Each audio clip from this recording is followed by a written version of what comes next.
Welcome to News Talk, a place for current news over the world and India. Here in my podcast, you can find all the news which was trending and the headlines over the news this week.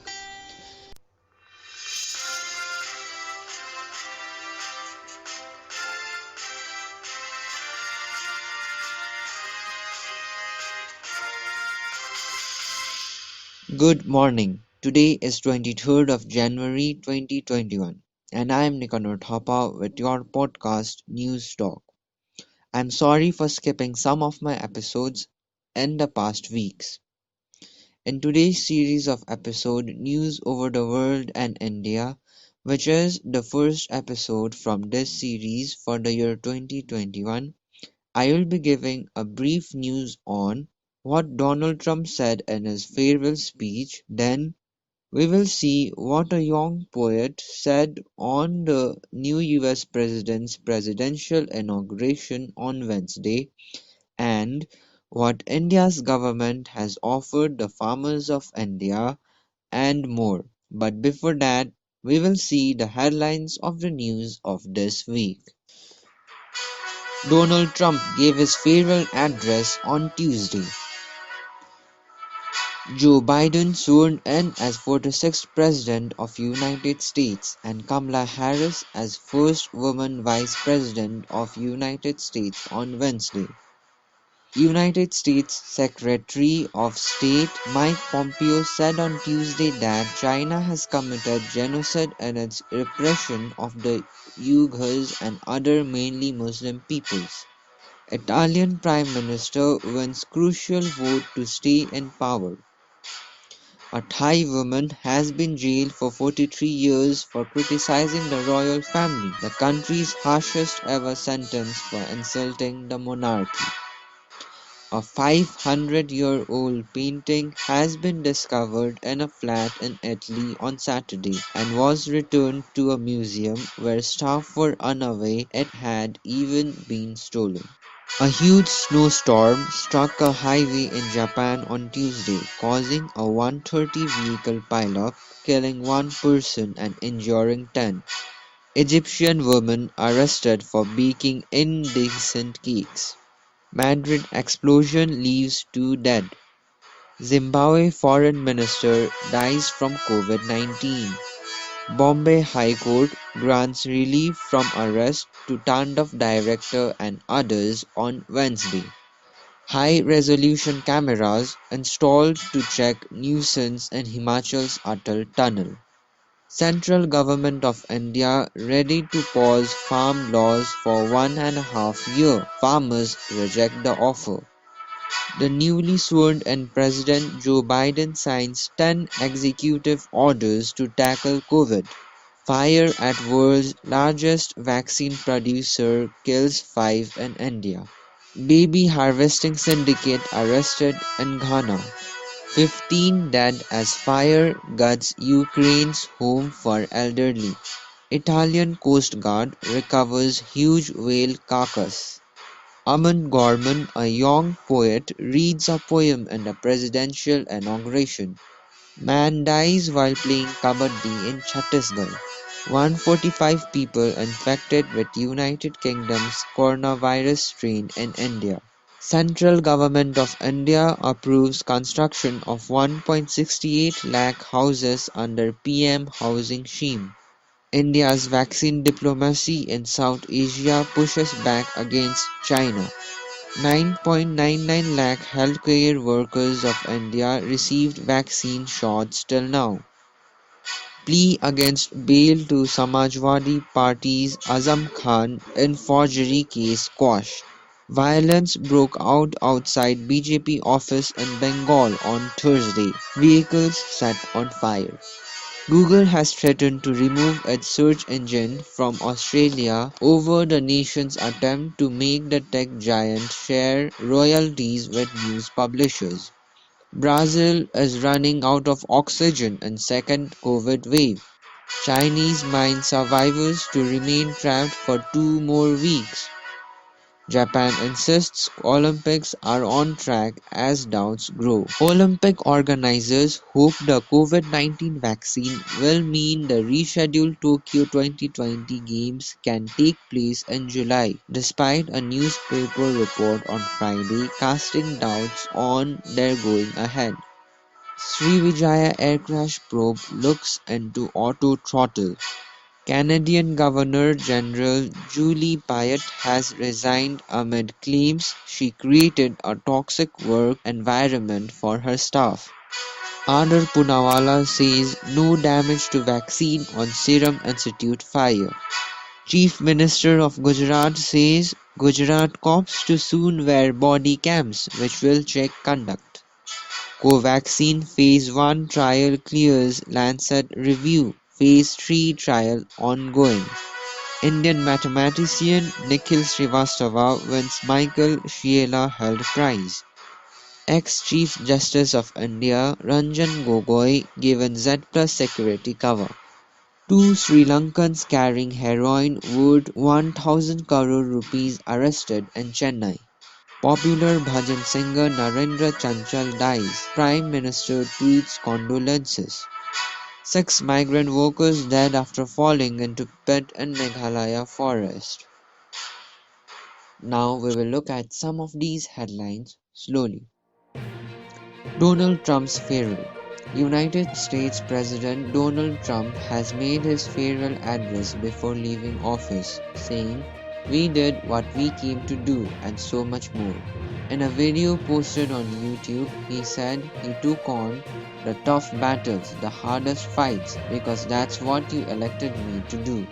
Mr. Trump has still not fully accepted the result of last November's election, which he lost to Democrat Joe Biden. Mr. Biden was sworn in as president on Wednesday. In his final hours in office, Mr. Trump issued dozens of pardons and commutations for people including Steve Bannon, his former advisor, who is facing fraud charges. On the eve of his inauguration, Mr. Biden led a national tribute to the 40 lakh Americans who have died of COVID-19. At sundown on Tuesday, 400 lights were illuminated in front of the Lincoln Memorial in Washington, D.C. to honor those who have lost their lives to the disease. The last 2 weeks of Mr. Trump's term have been dominated by the fallout from the deadly riot on Capitol Hill, when a mob of his supporters stormed Congress, seeking to overturn the election result. Mr. Trump said in his video, in which he did not acknowledge his successor by name, "Political violence is an attack on everything we cherish as Americans. It can never be tolerated." Farmers reject government's proposal to pause farm laws for 1.5 years in India. Farmers protesting against the controversial farm sector laws have decided to hold out for a complete scrapping of the laws, rejecting the centre's new proposal of putting them on hold for 18 months, while negotiations continue with a fresh committee. The government had put forward the proposal yesterday at the 10th round of negotiations with the Farmers' Union. After 9 rounds of inconclusive talks, it was seen as holding out hope of a breakthrough. The farmers had given no immediate reply. Several of them later said their plans for a big tractor rally on Republic Day had unnerved the government. As the protests outside the Delhi borders entered its 58th day, the farmers, after a meeting at the Singhu border, said that they want a full repeal of the 3 central farm laws and a fresh law to ensure that they get minimum support price for their produce. The protesters, who had been camping at the Delhi border since November 26, said the tractor march will progress as planned. They have also turned down a police request to cancel the rally on Republic Day, contending that a protest rally on such a day will embarrass the nation. The government had asked the Supreme Court to put a stop to it. The court, which earlier upheld the farmers' fundamental right to protest, declined. declined, saying the matter should be handled by the police. The farmers have assured that their rally will stick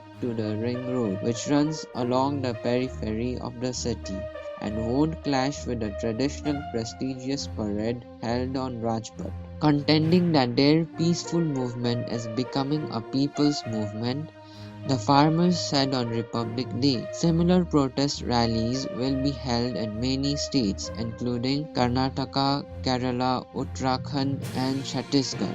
In Kolkata, a 3-day protest will take place starting 28th of January. Earlier this month, the farmer laws were put on hold for at least 2 months by the Supreme Court, which named a special committee discusses the issue with all sides in that time. The farmers, however, did not accept the committee, saying all 4 of its members are pro-government. One of the members stepped down a day after being named. Biden signs 10 executive orders as part of wartime COVID plan.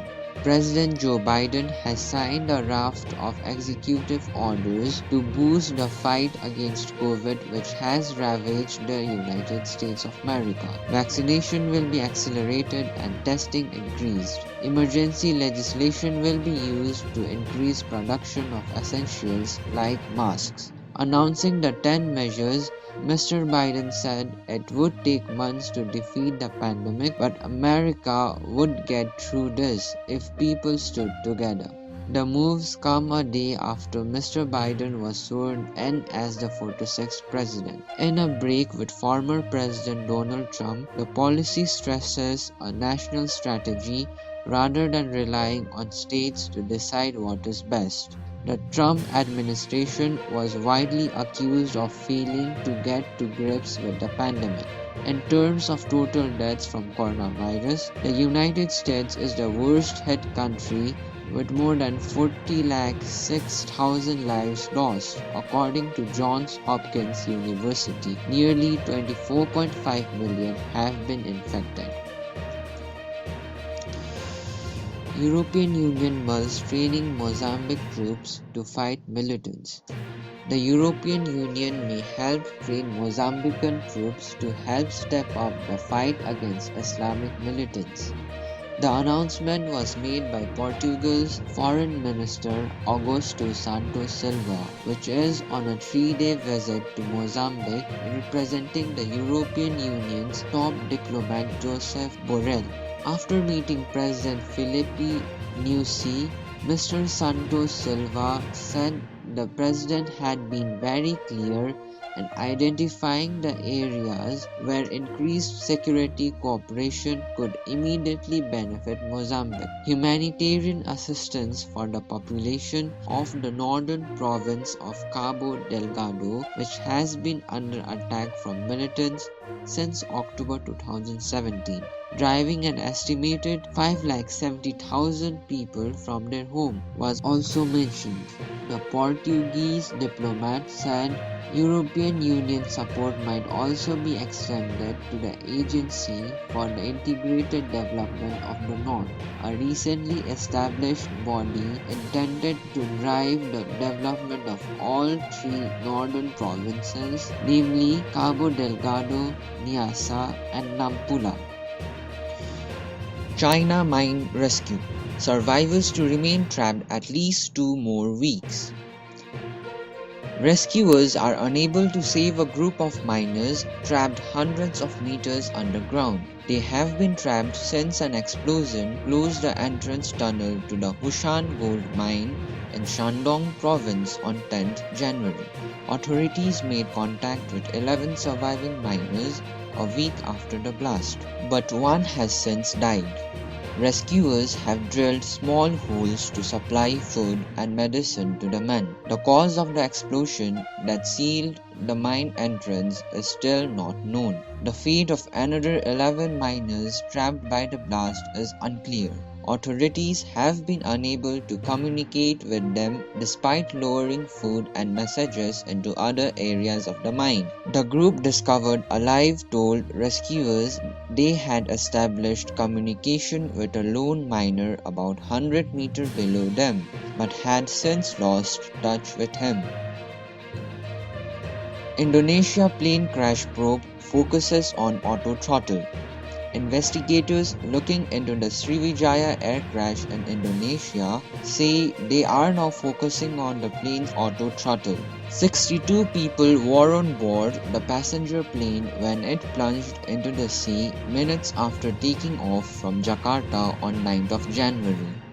Officials said a few days before the crash, a problem with the Boeing 737's auto throttle had been reported. The auto throttle controls the engine power of an aircraft. Usually, pilots can also control the throttle manually, and it remains unclear whether it is in fact was the cause of the crash. National Transportation Safety Committee investigator Nurkiho Utomo told news agency Reuters there was a report of malfunction on the auto throttle a couple of days before to the technician in the maintenance log. But we do not know what kind of problem. If we find a CVR, which is cockpit voice recorder, we can hear the discussion between the pilots, what they talked about, and we will know what is the problem.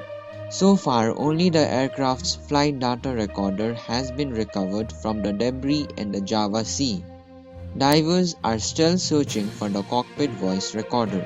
A preliminary report is expected within 30 days of the crash, in line with international standards. The airline itself said it would not comment on the investigation before the official statement. Former Chief Justice of India Ranjan Gogoi gave Z Plus VIP security cover. The center has accorded the top category Z Plus VIP security cover to the former Chief Justice of India Ranjan Gogoi. Mr. Gogoi, who is 66 years old, will be protected by armed commandos of the Central Reserve Police Force CRPF during his travel all across the country. A Rajya Sabha member now, Ranjan Gogoi was earlier being provided with a security cover of the Delhi police. He retired in November 2019 and was later nominated to the upper house of parliament by the government. The CRPF has a VIP security unit and Mr. Gogoi is its 63rd protectee. An armed mobile team of 8 to 12 CRPF commandos will be securing the former Chief Justice of India during travel while his house will be guarded by a similar team. And in today's news analysis, we will see who Amanda Gorman is, who read poem on presidential inauguration on Wednesday. This analysis is by Will Gompers, an arts editor. Amanda Gorman has become the youngest poet ever to perform at a presidential inauguration, calling for unity and togetherness in her self-penned poem. The 22-year-old delivered her work The Hill We Climb to both the dignitaries present in Washington, D.C. and a watching global audience. Her 5-minute poem began with, "When day comes, we ask ourselves, where can we find light in this never-ending shade?" She went on to reference the storming of the Capitol earlier this month. She declared, "We've seen a force that would shatter our nation rather than share it, would destroy our country if it meant delaying democracy. And this effort very nearly succeeded. But while democracy can be periodically delayed, it can never be permanently defeated." In her poem, Gorman described herself as a skinny black girl descended from slaves and raised by a single mother who can dream of becoming president, only to find herself reciting for one. The writer and performer, who became the country's first National Youth Poet Laureate in 2017, followed in the footsteps of such famous names as Robert Frost and Maya Angelou. Gorman told the BBC World Service's News Hour program before the ceremony, "I really wanted to use my words to be a point of unity and collaboration and togetherness. I think it's about a new chapter in the United States, about the future and doing that through the elegance and beauty of words." Gorman's reading was widely praised. United States broadcaster and actress Oprah Winfrey tweeted that she had never been prouder to see another young woman rise. Born in Los Angeles in 1998, Gorman had a speech impediment as a child, an affliction she shares with America's new president.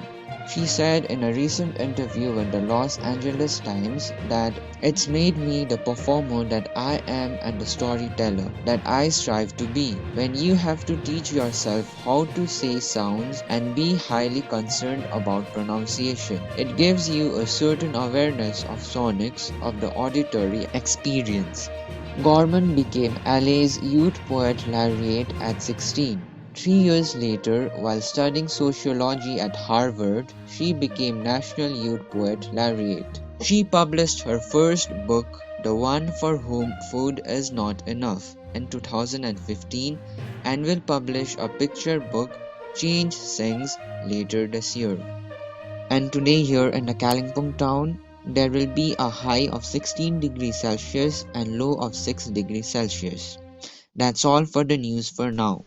I will be back tomorrow with my series of episode news topic briefing with an interesting topic to talk about. Thank you for tuning into my podcast. To give me feedbacks and for more information, visit this podcast's website at www.nikanotapa14.wixsite.com/newstalk, which is in my description. Or you can also leave a voice message by pressing the link which is also in my description. Have a great weekend and goodbye.